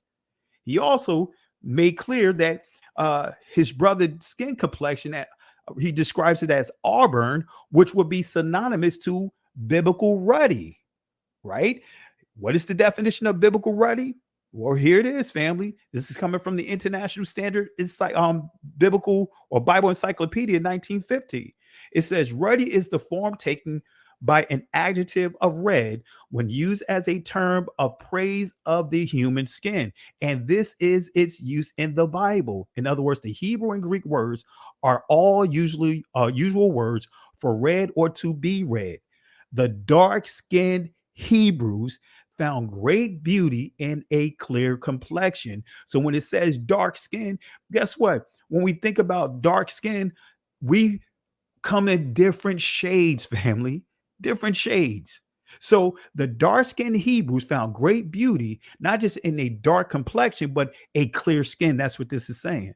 The dark-skinned Hebrews found great beauty in a clear complexion. So again, the dark-skinned Hebrews found great beauty in a clear complexion. So guess what, family? David is described as comely and dark. When the source that we described that I highlighted between the Christian and the brother man, right? The Christian called him dark and ugly, basically. In other words, he was uncomely, according to that Christian that was going at him. But guess what? Let's give some proof here. This is 1 Samuel chapter 16, verse 12, right? It says here, now he sent and brought him in. Now his countenance, now he was ruddy and withal of a beautiful countenance and goodly to look to, and Yahweh said, arise, anoint him, for this is he. Now this is the KJV translation. It says, now he was ruddy and withal of a beautiful countenance. But let's see what another translation says about this. This is the International Standard Version. It says, so he sent and brought him. He had a dark, healthy complexion with beautiful eyes. He was handsome. So we see that David in the International Standard Bible Version, we see that he is described as being what? Dark and healthy, right? But let's go to another one, right? The NHEB version. Let's see what it says. And he sent and brought him in. He was reddish brown and had beautiful eyes, and he was handsome. Come on, family. You could drop the mic on this, but we're going to give another one. This is the NLT. So Jesse sent for him. He was dark and handsome with beautiful eyes. So, family, we just proved just with different translations that David was dark, right? Ruddy doesn't just seem like many would take it and just think that automatically he was looking like Malcolm X. No, that's not the case. But we do know that he was dark skinned. Right? As we pointed out what ruddy means, but we're not going to stop there. How does this all tie in? Well, let's bring this all in because Shakespeare describes his appearance and he describes his ethnicity. Well, let's go back into his autobiography. Let's see what it says. On page 57 of 58, it says, and Will Shakespeare, that I was a small, dark man with great eyes, whom the women loved not a little, but who loved them not too much, and who was not seldom called the little Jew boy, or the little Jew from the Midland counties, which made me to fumed with anger. So he's saying he's being called Jewish, and it made him upset because they was mocking him, right? But notice what he says here. He goes on to say, "For I knew not then, as I did afterwards, that my grandfather Thomas, the little of Utrecht in Holland, had been born a Jew." So he just pointed out that he is an Israelite and that his grandfather is an Israelite. He didn't know at the time, but they were able to what? Call him what? A little Jew boy, or we know the word Jew didn't didn't exist during Shakespeare's time, but we know that they were referring to him as being an Israelite, and they was mocking him because of course, his skin complexion and being what? A Jew, as you see here, a little Jew boy, right? And an Israelite, as we see here. It says here, called the little Jew boy. Say he was called the little Jew boy, or the little Jew boy from Midland counties. Okay, so Shakespeare inherited the bloodline of King David, right? Shakespeare inherited the poetic gift of writing like King David. And look at what it says about King David. I'm going to show you here, because King David, according to scripture, is known as the sweetest musician, the sweetest songwriter, the sweetest psalmist. And notice what it says in 2 Samuel chapter 23, verse 1. Now these be the last words of David. David, the son of Jesse, said, "And the man who raised up on high, the anointed of Elohim of Jacob, and the sweet psalmist of Israel." In other words, David was on point, similar to what they describe about Shakespeare. So I'll stop right here. Any comments, you guys, on what I just shared? Oh, that's heavy. That's deep. I see the comments in the chat. Yeah, I agree with the wows in the chat. I mean, can't go against what his own word says. That's why I laid it out the way that I did, so that way the people understand when you see dark, it's used synonymously with black. And he described his brother as being auburn. In other words, and his brother was lighter than him. Yep. And he's not the only one. I'll just put that out there. Yeah. Just that during that time, you had many quote unquote famous people that we would read about in our history books. And like Pastor Kelly was saying, they're often depicted with lighter, whiter skin. But when you look at their own words, when they describe themselves, they use words like dark, swarthy, brown skin. And then, Pastor Kelly, it's funny because when we were bringing out this information, as far as like the Israelites actually being, the dark melanated people, and we showed all these references. You talk about hundreds of references that use the words dark and brown and all this stuff. And I remember going into a conference one day, and I was telling our mishpachah, I said, don't be surprised if all of a sudden people are going to start trying to change the definition of what black means or of what dark means. You know what I mean? Or what swarthy means. Like, oh yeah, it says swarthy, but actually swarthy means a light tan, is what they try to do. But then what I told them, I was like, well, thank goodness for dictionaries. Because because back during that time, they also had dictionaries. And so they wrote down what that word meant back then. So now they couldn't change that.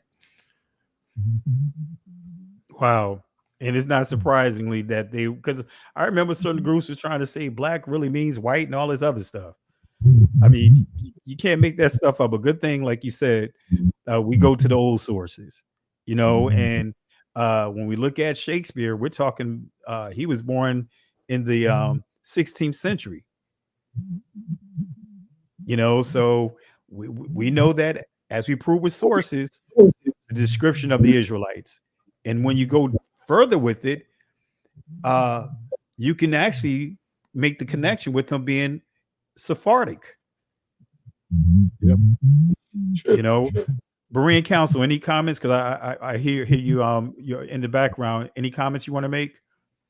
I am blown away. I am blown away. The white lies are just lies. And just like Brother Benaiah said, that these people that we've been looking at and reading about and studying, had a different complexion, and they didn't want us to know who we were. Yeah, they whitewashing all kinds of key figures that they're really giving them props today. And when you really start unpacking Shakespeare, I mean, he had Othello, right? Hamlet, and as we saw with Cleopatra, you see how he was making connections with dark melanated people. Why? Because he himself. It's very unusual if he was Caucasian for him to make that type of connection. Othello was a Moor. He was a black gentleman, and then he did write the Cleopatra. Was it 20 Negress? But that when you said that himself was black, I was like, wow. Yeah. So if he was Caucasian, why is he making all these connections? Any comments on Benaya?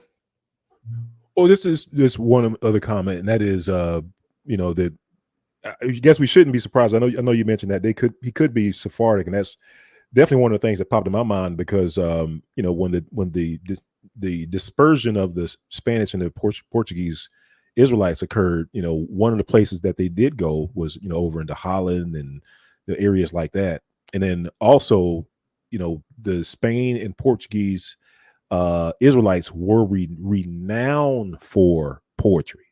Like that was their thing. Like they were known worldwide for their poetry. They were like, all right, you're not a poet unless you're a Spanish poet.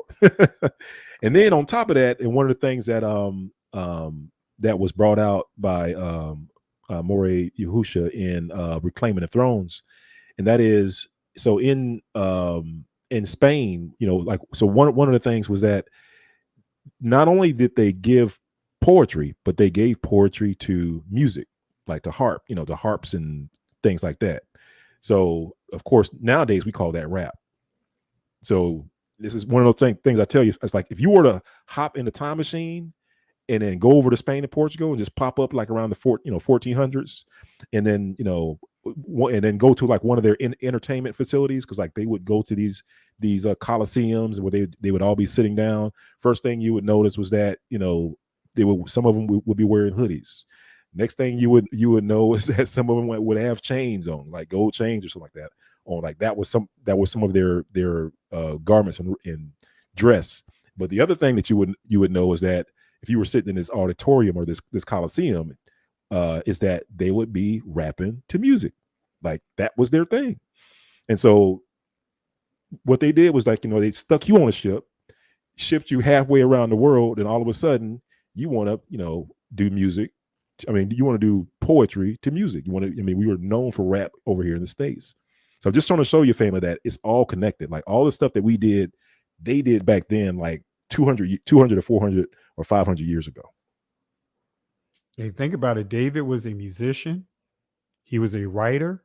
He was a singer. And family, if you understand the book of Psalms, right? Because book of Psalms is a collection of writings. David wrote over 75 of those Psalms. So basically he wrote over half those Psalms. So he was, and as we see here, it said he was the sweetest psalmist. In other words, doesn't that sound like some of our colloquialism? Yo, that was sweet. You know what I mean? Yo, he was sweet. That jumper was sweet. Or that beat was sweet. Yo, Benaya, that Hebrews, hidden Hebrews was sweet. Doesn't that sound like something that we would say in our colloquialism? When we talking, but said David was, in other words, he was the sweetest. In other words, he's one of the best songwriters, poets, musicians in all of Israel. And family, that's why there's something special about us. Whatever we do, no one can sing like us. No one can teach like us. No one can do any of those things. Why? Because the Most High did not reveal himself to any other nation but Israel, but us. That's why there's a special entry when you look up the word gospel and it points to our people. They know that can no one do like what we do. It's just nothing like it. Nothing like it. All right. So, family, I really appreciate it. But then any other things you want to highlight? Actually, I'll start with you, Berean Scholar. Anything you want to highlight before we conclude? Just to add, I don't want to go too far into it, but I don't know if you heard about the black samurai Yusuke. Yeah. Yeah, this is something I was brought to my attention because my son is into that Japanese cartoon.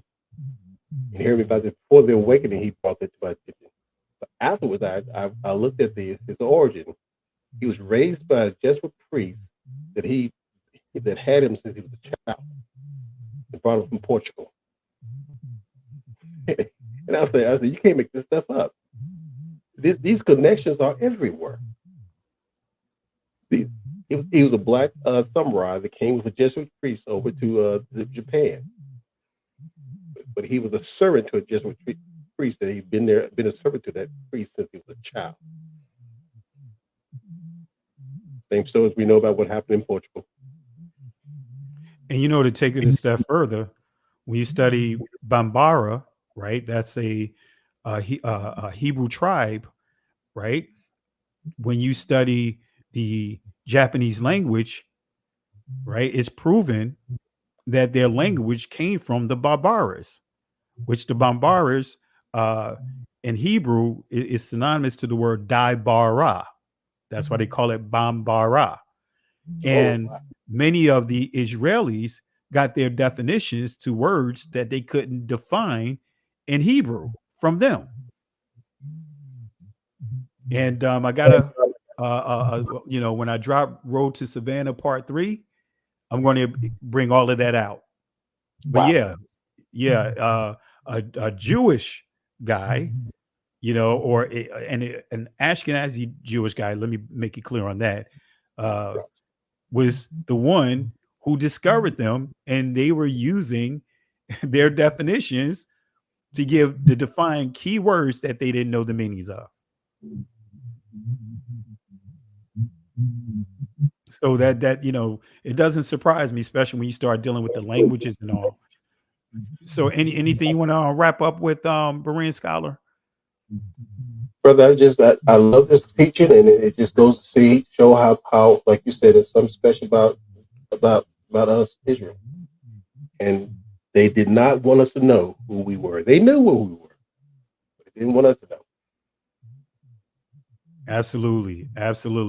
Well, appreciate you, Berean Scholar. Family, if you haven't subscribed to his channel, subscribe to his channel. Drop the link inside the comment section, so that way the people know to go to your channel. Let's get them to 1,000 likes, family. We got not likes, but subscribers. So that way it unlocks additional features within YouTube, so he can do more with what he's doing as being a content creator, bringing this truth to our community. Really appreciate you, my brother.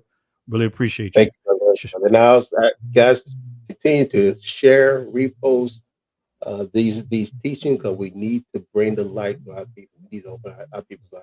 Thank you. Appreciate you, my brother and family. Again, subscribe to his channel. Also, share this video on your YouTube channels. This is how we break out of the shadow banning and things that YouTube is doing to try to hinder this information.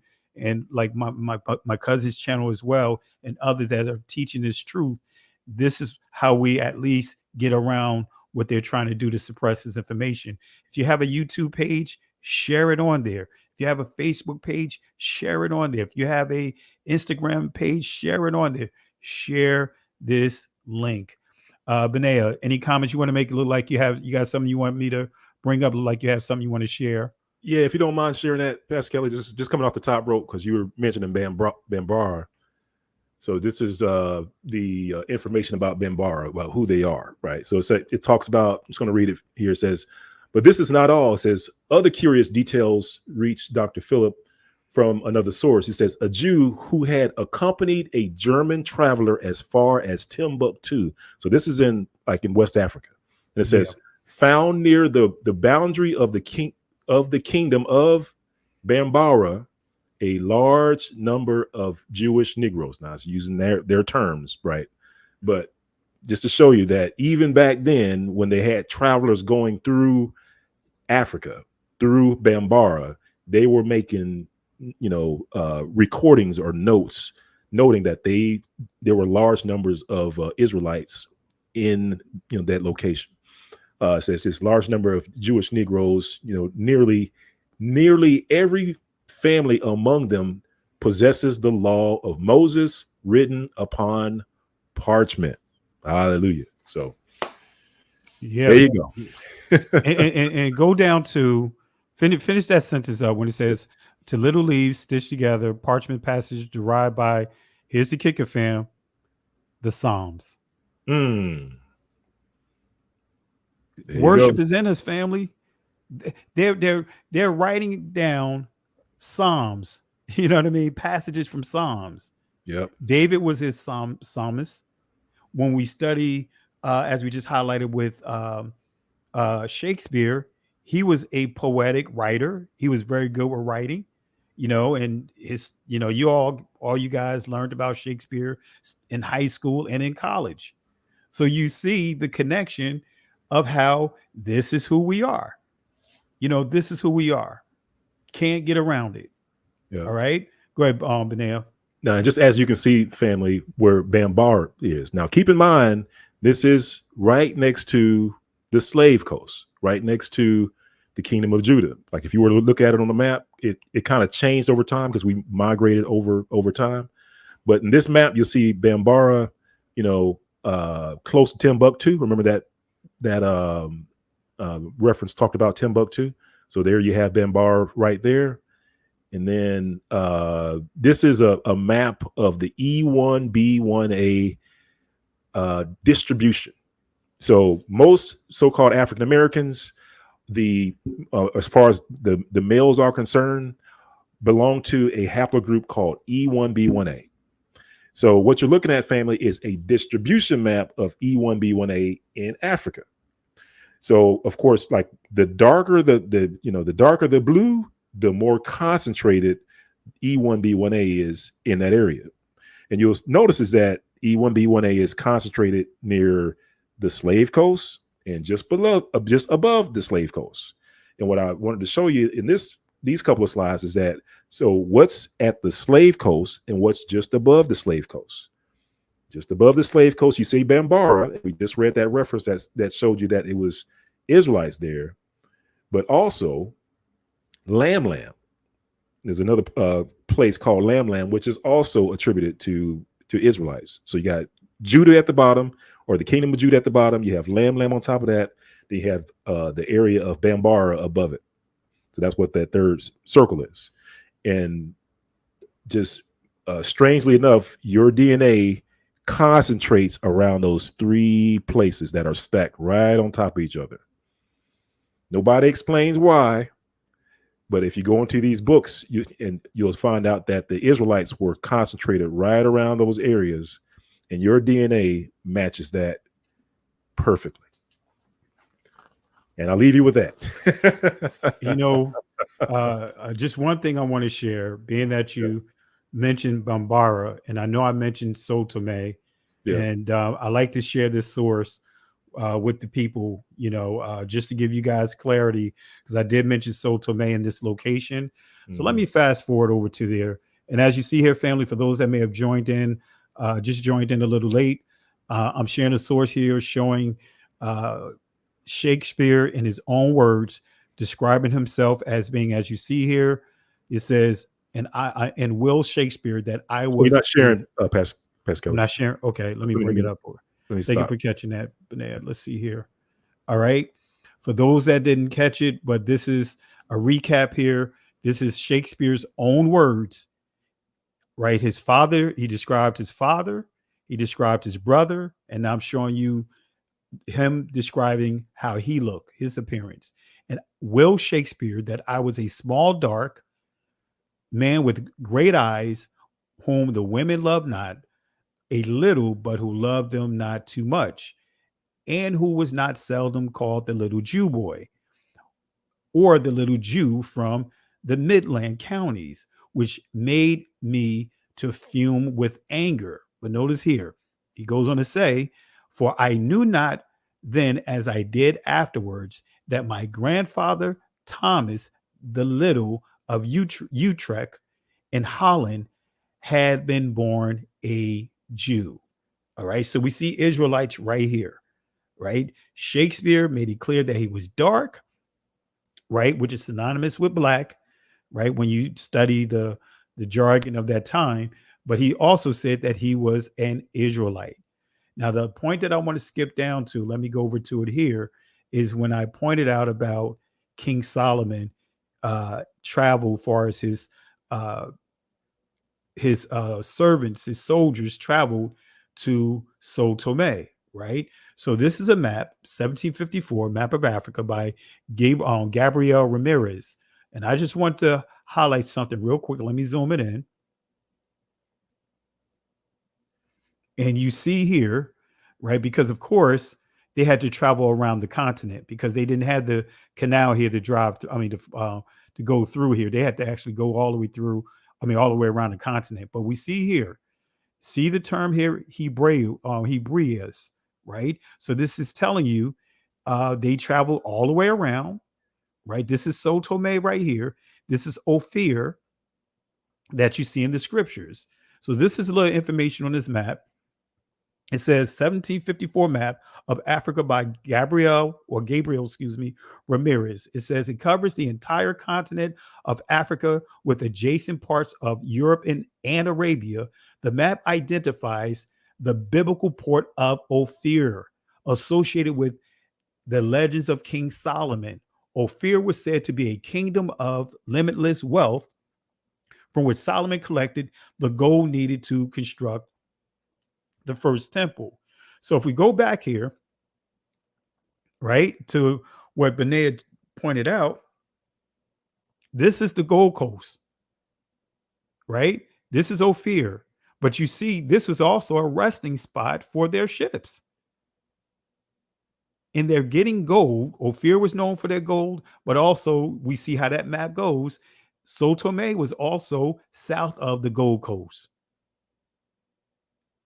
And these are Hebrews people, Solomon's soldiers traveling to this area. And we could confirm that with scripture. Let's fast forward. 1 Kings chapter 9, verse 27 and 28.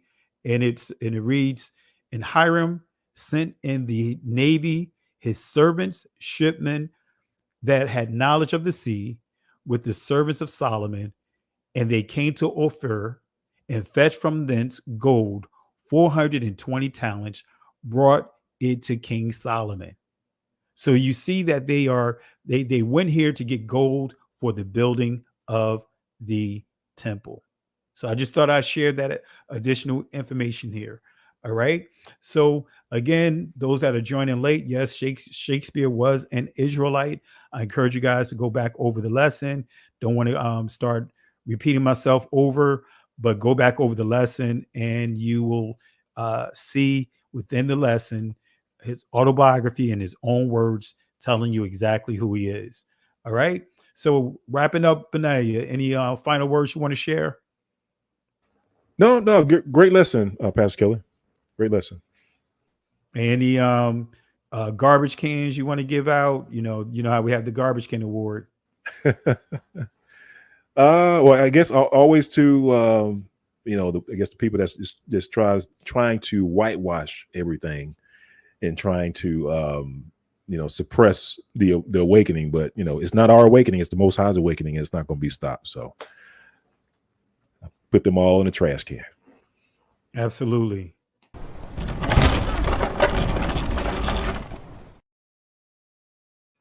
And I agree with you. I concur.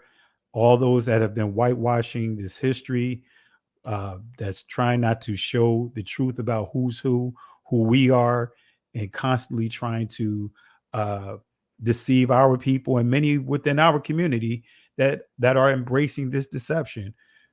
The garbage can goes to them as well. You going to say something, Naya? Well, just before we hop off, I know we talked. I mentioned about the crest. I just want to show just one quick picture. Okay. if you don't mind, I know we're hopping off, and I know it's late, family. I just wanted to just share this one last thing, and this is one of the crests I was telling you about. Yep. About when you look at when you do a study of the crest over in Europe, you'll start to find a whole lot of black folks. Like in this, again, using old books. Like this is another picture as well. Like because you had King Solomon. That's what kind of brought this back to me, Pastor Kelly. But you were talking about King Solomon, and this is over in Germany. So what are these black folks doing over in Germany? And if you look closely over to the right, you might not be able to read German, but I know you can read king. You see king. So yeah.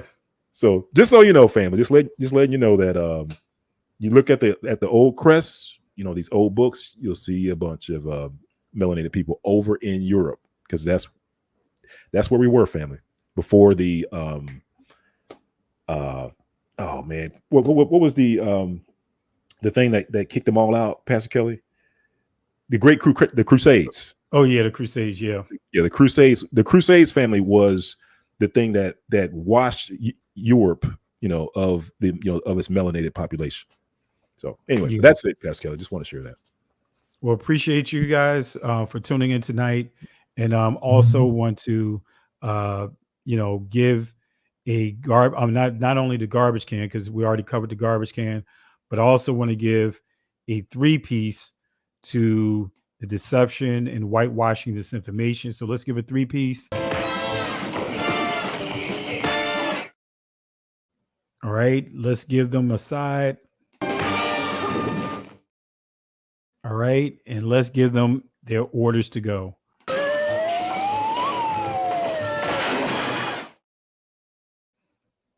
All right, family. Well, in the words of Yahweh in Exodus chapter 14, verse 13 to 14, as Israel began to panic with fear of the Egyptians, he gave these encouraging words to Moses to give to the people. He said to them, "Fear ye not, stand still, see the salvation of Yahweh. These Egyptians that you see here today, they will never have power over you ever again. The Most High will fight for you." But here's the kicker, family. We have to hold our peace. The Hebrew word that's in that text is not shalom.